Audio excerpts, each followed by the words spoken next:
view. We owe our lives and our freedoms to our servicemen and women. They are willing to give their all for the United States. We thank them for their service.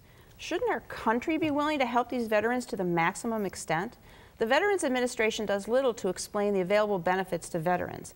Now, one of these programs faces a huge regulatory change that will cut the eligibility of benefits. Here to explain more is my law partner, Mike Solomon. Hi, Lori. So, hey, Mike, so what is this benefit that they're changing? Well, there's like a special pension benefit called aid in attendance. Now, it's not a pension like a retirement pension. What it is a benefit allowed to veterans and their spouses to help them if they have financial needs and health needs at the same time.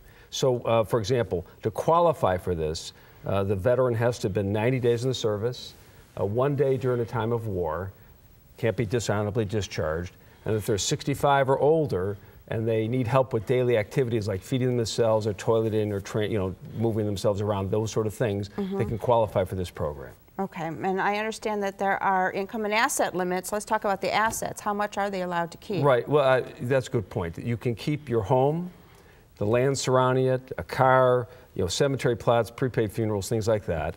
In addition, a married couple can keep around $80,000 of assets, and a single person $40,000. Okay, well, what if your assets exceed those limitations? Well, you can give them away. You can give them away to family members, or you can do a specialized irrevocable trust. You put the money in that trust, and then you can file for your VA benefit at that time. Okay, just get rid of it. So what are the changes that the regulations are trying to make? Well, this changes are significant, and this rules that we've had right now have been in existence for a very long time. They're going to make a 3-year look-back period. They're going to say if you make this gift that I talked about, they're going to look back 3 years, and if you've made a gift, they're going to calculate an eligibility period. Much like Medicaid with the 5-year look-back, they're going to make something similar for the VA benefits. But the way they calculate this ineligibility period is much harsher than Medicaid. And let me give you an example. Yeah, that would be great. Let's say you give away $50,000, and you're a veteran. And a married veteran can get a benefit of $2,120 a month. So you divide that number into 50,000, turns into 23 and a half months. Okay, so makes sense. That's the ineligibility period. Now, the surviving spouse is only entitled to a benefit of $1,149. So you divide that into that same 50, it's almost double. It's 43 and a half months. So it's not really fair. There's no concept to that, why it should double for the surviving spouse. Yeah, that doesn't seem fair at all. Yeah. So are there other changes that they're proposing? Well, we don't have a lot of time to go into all of that, but there's some income limits, and one of them is that you're allowed a credit off your income of $32 an hour for someone to help you with your daily activities. And this is kind of a made-up number. They did a simple little study, and MetLife said it's $32. So that's all they give you.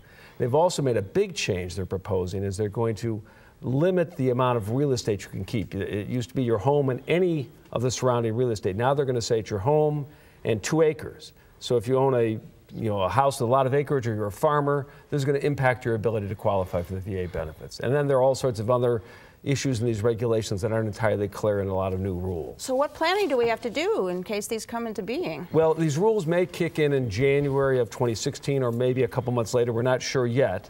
So you got to plan, and if you can plan in advance, it's better, because once they're finalized, you may be covered by the new set of rules. So sit down with an attorney who is a VA accredited attorney. I think you are, right? I am. So someone who knows what they're doing in this area, not someone who's just going to kind of learn on the job. Okay. Sit down with them, do planning.